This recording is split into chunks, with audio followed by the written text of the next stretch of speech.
Hello दोस्तों, स्वागत है आपका। तीसरा पार्ट हम डिस्कस करेंगे रस का। कुछ गड़बड़ हो गई थी, फोन आ गया, उस चक्कर में सब गड़बड़ हो गई। एयरप्लेन मोड में हम करना भूल गए थे, तो उस वजह से गड़बड़ हो गई। चलो कोई नहीं, शुरू करते हैं। बीच में ही वीडियो बंद करना पड़ा और उतना वीडियो बनाने का कोई मतलब नहीं निकला।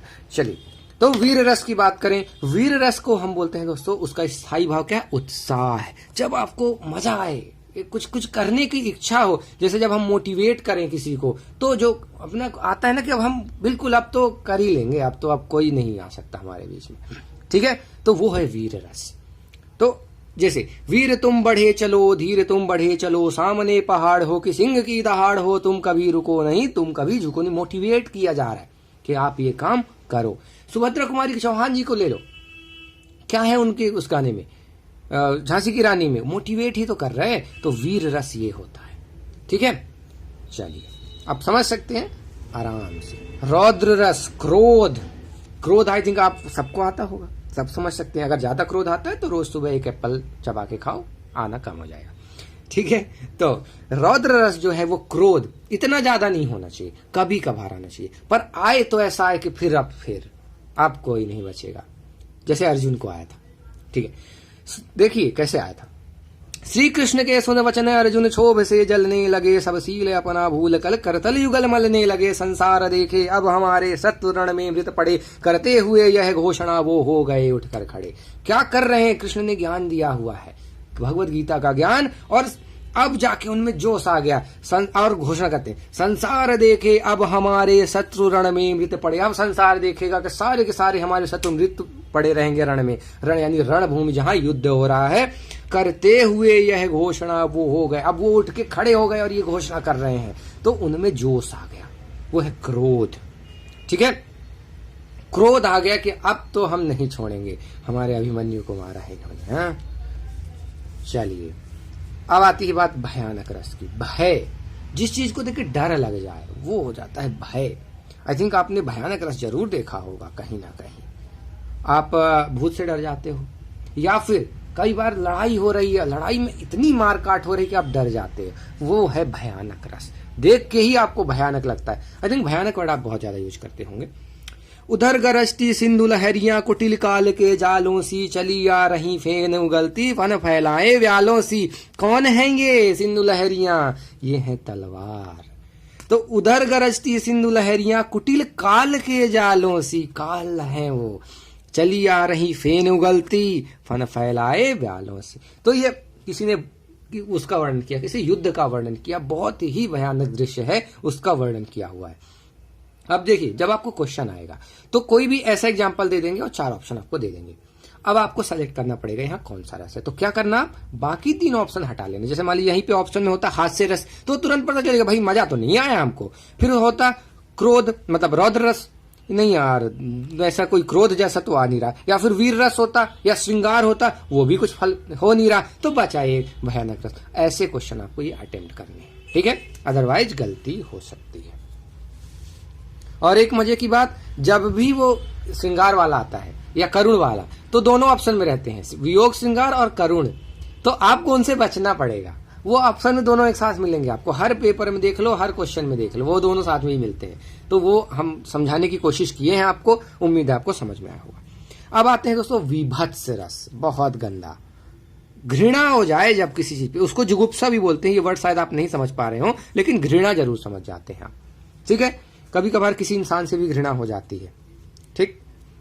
तो पर ये वाली घृणा बहुत गंदी वाली घृणा है। आपको देख के मतलब, जैसे आप एक काम करिए, आप जा रहे हैं कहीं से, वहां कुछ मान लीजिए कोई जीव मारा हुआ, सड़ा हुआ सा पड़ा हुआ है, इतनी जोर से बदबू आती है, आप नाक बंद करके भाग लेते, वो है घृणा, ठीक है।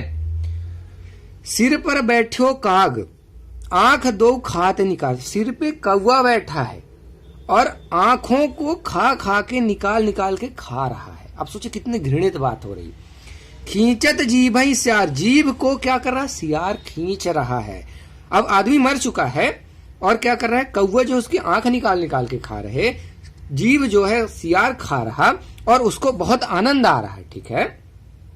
गीध जांघ को खोद खोद के मांस उपा, जांघ जो हमारी जगह होती है वहां पे गिद्ध जो है, गिद्ध आई थिंक आप समझते होंगे, वरुण जी जो हैं शायद उन्हीं को हम गिद्ध कहते हैं, जो श्री विष्णु जी के जो हैं अपने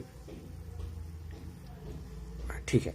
तो गिद्ध जाय को खोद खोद के मांसु पर स्वान अंगुरी काट काट के खाद बिदारते, यानी कुत्ता जो है अंगुरियों को काट काट के खा रहा है।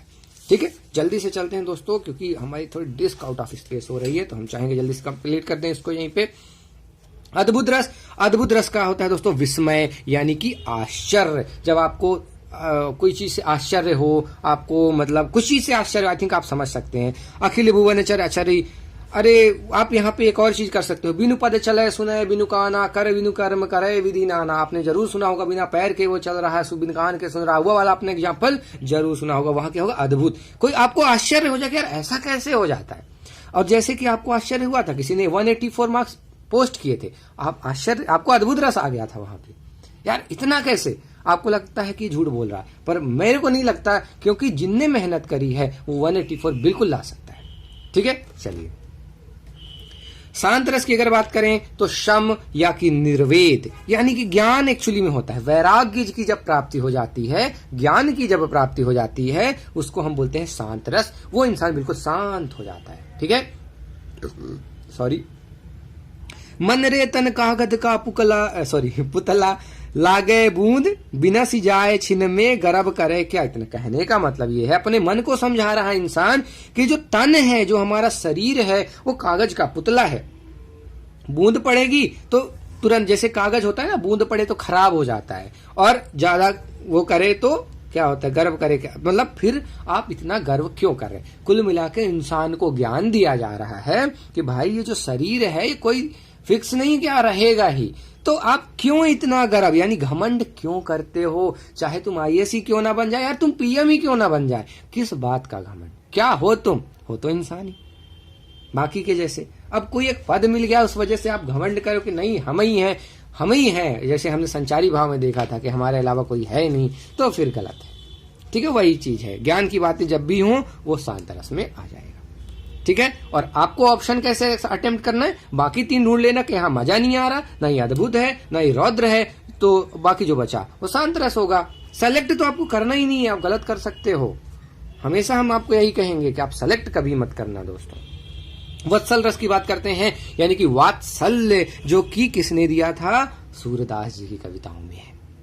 किलकत कान रुवन आवत मणिमय कनक नंद के आंगन बिंब पकिरवे, ये कृष्ण जी की। देखिए कान वैसे ही कान से क्लियर हो गया, और आपको 2-4 बार पढ़ना पड़ेगा तो आपको समझ में आ जाएगा कृष्ण जी की बात हो रही है, और उनकी क्या है, बचपन की बात हो रही। और जब बचपन की बात होगी तो केवल और केवल एक ही रस होगा, वात्सल्य रस, माँ और बेटे का वो प्रेम होगा।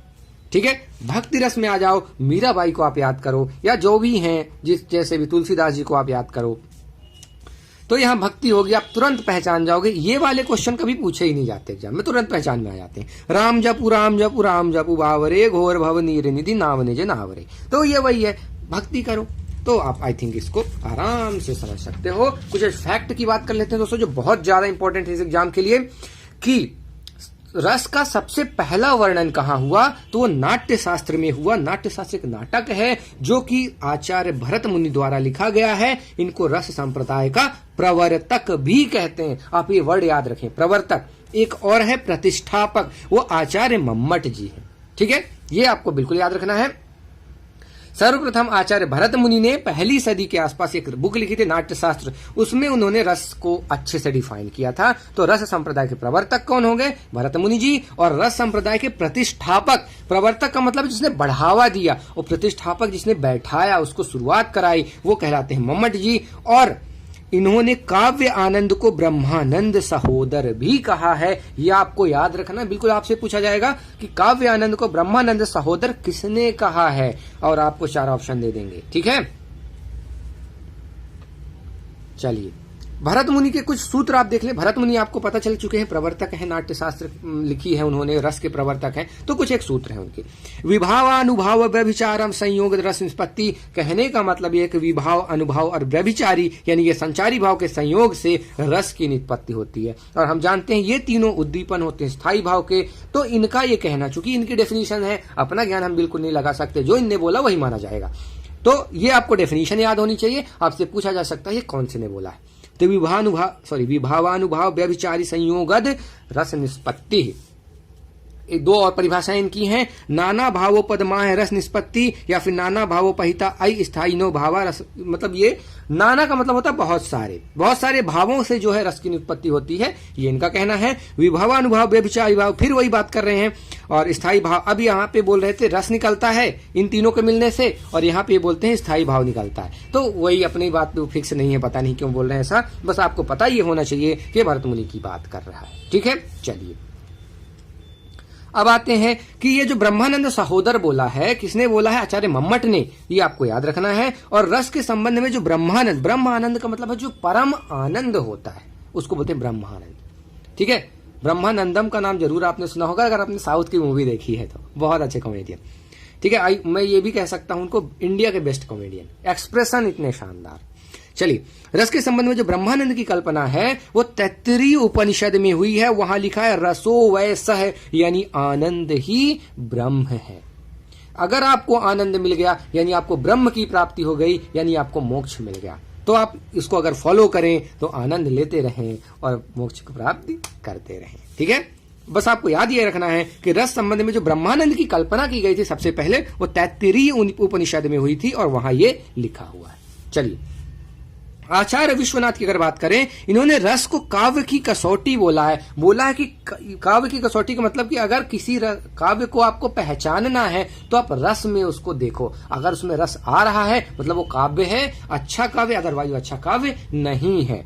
वाक्यम रसात्मक काव्यम, ये उन्होंने बोला है। तो वाक्य में जो रस है वही तो काव्य है, ये इनका कहना है, मैं नहीं बोल रहा हूं। चलिए, ओके, एक चलो एग्जाम्पल देना चाह रहा था मैं, थोड़ा सा टाइम गड़बड़ हो रहा है, हमारी मेमोरी जा रही है, इस चक्कर में मैं नहीं दे पा रहा हूं।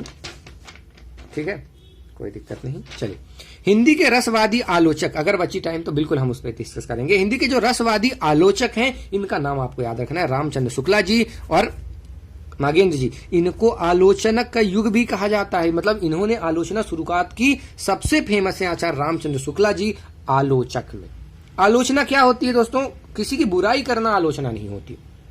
आलोचना का मतलब होता है आप उसके बारे में जानो, उसके बारे में पॉजिटिव भी बताओ, उसके बारे में निगेटिव भी बताओ और फिर अपनी राय दो। तो जैसे कि आपने मोबाइल के रिव्यू देखे होंगे यूट्यूब पे, तो वो उसके पॉजिटिव भी बताते हैं, वो उसके नेगेटिव भी बताते हैं और लास्ट में राय देते हैं कि आपको ये लेना चाहिए कि नहीं लेना चाहिए। वो है आलोचक लोग। और कंपनियां जानबूझ के उनको खुद अपना मोबाइल देती हैं, रिव्यू करो।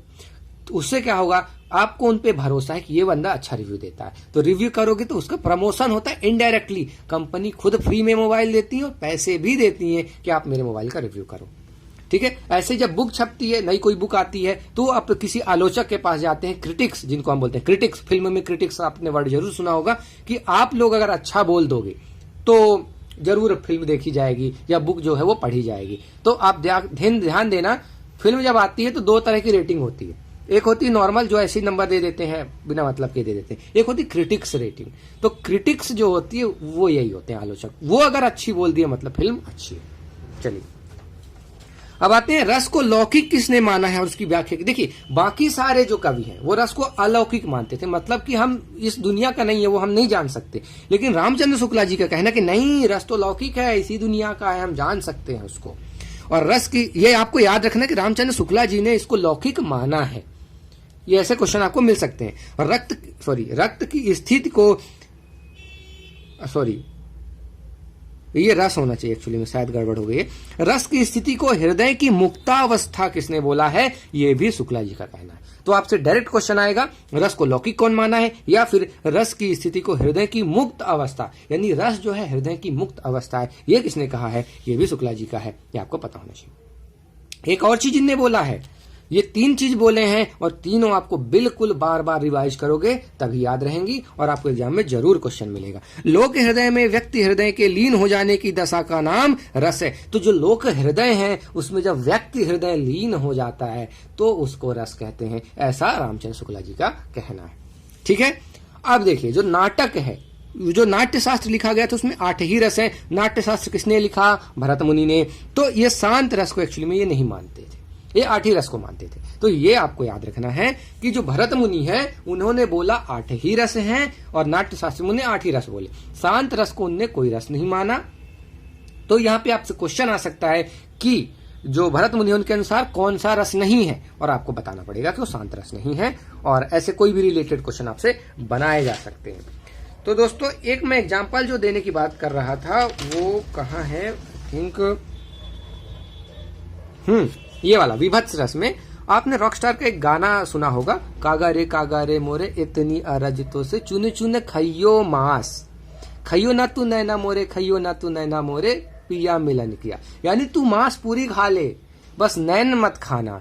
क्यों? क्योंकि पिया से मिलने की आस है, उनको देखने की आस है। तो वहां अगर आप सुनेंगे तो घृणा की ही भावना आएगी, या नोच नोच के मांस खा रहे। तो दोस्तों फिल्मों के जो गाने हैं उसमें आपको हर तरह का रस मिलेगा, आपको शांत रस भी मिलेगा, आपको भक्ति रस भी मिलेगा। कई सारे भगवान पे भी गाने बनाए जाते हैं। तो कोई भी वो रस नहीं है जो गानों में नहीं है। और रस अगर नहीं तो किस बात का गाना, किस बात का सॉन्ग अगर रस ही ना मिले। तो रस बहुत ज्यादा इंपॉर्टेंट है। तो दोस्तों इसी तरह हम खत्म करते हैं ये रस वाला चैप्टर। अब आप MCQ लगाइए, अगर नहीं बनते हैं हमको बताइए। जैसे ही हमारा हिंदी का सिलेबस कंप्लीट होगा, व्यापम के जो एक्चुअल पेपर हैं जिनमें हिंदी आई हुई, हम वो कवर करेंगे। तो मिलते हैं दोस्तों अगले वीडियो में। धन्यवाद। उम्मीद है आपको जरूर पसंद आया हो।